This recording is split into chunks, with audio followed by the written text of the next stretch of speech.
Well, I know there'll be a lot of questions on the run defense and all that. Question I've got is you guys have always valued depth, rotation, keeping guys fresh. At what point, though, do maybe you lose something because your best players are best players for a reason, and sometimes the deeper you go into your depth, the less effective. Is there something to that or not? It is. It's like, we're trying to build a philosophy where we can roll, like I've told you before. We got 4 and 4. Let's roll them and let's keep everybody fresh. And there's a point where you're saying, hey, we got to develop guys. There could be injuries. Make sure they step in. Everybody has trust in them, and we keep rolling. But I also agree with you that when it's a critical time, you want your best players in there. And I think that's a big part of it. I mean, every play is critical. You're trying to keep fresh, but when it is those critical times, you want guys fresh so that they can play at their highest level. Example might be 2 minute at the end of the game. You need to go in there and get a stop in a 2 minute situation.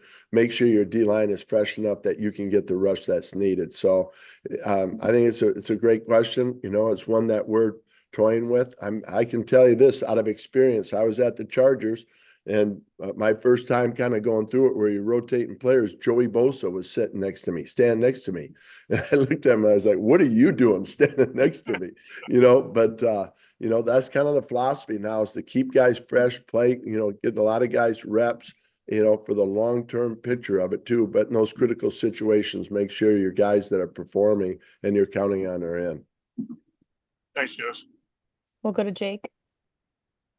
Hey, Gus. So the Week 18 game last year, it looks like there was a couple times where maybe miscommunication led to some big plays for Houston. Did you feel better about where guys were, being at the right place in this one? Yeah, I mean, I don't think there's any secret. We went into it thinking, we've got to do a much better job. We cannot let him have 360 yards passing, 80% completion. We have to affect him. And that was kind of the mindset. Now would he have like 200 and I don't know 20 yards passing? That part of it, the 4 quarterback sacks, the 10 quarterback, 6 hits and 8 hurries. That part I thought was pretty good. I thought in the back end, for the most part, it was very clean. We had limited busts in the back end, and the times we wanted to double, we doubled. So I thought that was pretty clean. I wish we had more PBUs, or opportunities to get pick interceptions. We missed some opportunities to get some interceptions where we can be aggressive in some of those situations. But overall, that part, I mean, you always want to be better, but I thought compared to where we were last year, or even the first game last year, was much improved, much improved. James? Gus, in regards to the run defense, why do you think they were so effective to getting to that second level to that front seven? Yeah, I think again, a little bit of it was philosophy. We knew that Julian was going to be around the ball a lot, going into the game. Some of the coverage aspects that we were doing, you try to put pressure on your best guys up front. It's our best guys. So some of the run principles that we employed was, hey, that they may get 3 or 4 here. And you know what? But with the coverage principles we're using, our guys got to step up front and make the play, or, defend it, the run with 6 guys in the box. So, that happened. I think what was disappointing, obviously, the number of yards rushing is disappointing. But even in the fourth quarter, when we need to get a stop in the run, and get the ball back to offense, it was really the exact same situation as the playoff game, where we need to go out there in a 4-minute situation, get a stop, run the ball, get the ball back to offense, give us a chance to win. And in the playoff game, or the last game last season, the offense had the ball to go down. Unfortunately, it didn't work out. This year, we didn't get a stop there. And I think they had like 80 yards rushing in the fourth quarter. It switched to where if you'd have told me before the game they're going to have 35 carries in the game running the ball, they did a good job. I would not have thought that. Now, the time of possession was 40 minutes to 20 minutes. So when you have that many, plays, 80 plays, to run the ball that many times could happen. But I think for us, at halftime, they had 70 yards rushing. They gave me the stats, and I was fine with that part of it. with the style that we were playing and how aggressive we were trying to get pressure on the quarterback. But it was the end part that was disappointing where we didn't get some stops when we needed it. Bob, Yeah, Gus, you've been in this business a long time. You know how things work when your unit isn't playing up to a certain standard. Do you feel like you're on a hot seat this year, and do you think you should be on a hot seat? Well, I mean, I don't know if I look at it and go, oh boy, I wonder if I'm on the hot seat. I think you always feel like that. I think you want to do what's best for the fans, the organization, the players, the team. You're just always in that competitive mindset because you're competitive and you're out there trying to put your players with the players that you have in the best position to make plays. And that's really your mindset going into it. So, I know that we have a good defense and I really like our guys. It's a great group, great guys to work with, and they're competitive. And, we just got to play at a higher level. And, to give up that many yards rushing in a game like that, is unacceptable. Thank you. Joel, Gus, Dallas Flowers wasn't active.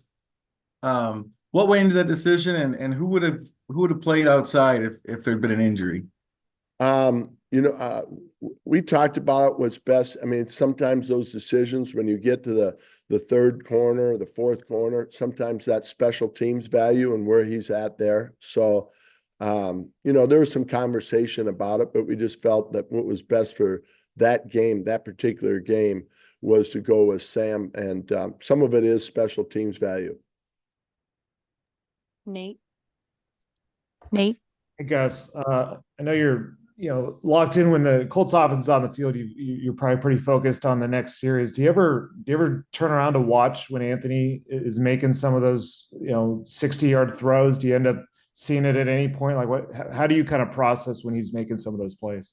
Yeah, you don't catch the whole play. You might be just getting done talking to somebody and you turn around and the ball's in the air. I think I saw that a couple times, and then you see the ball in mid-flight. So I mean, we see it in practice, right? He's got a strong arm and he has the ability to make big plays like that. So it's not surprising.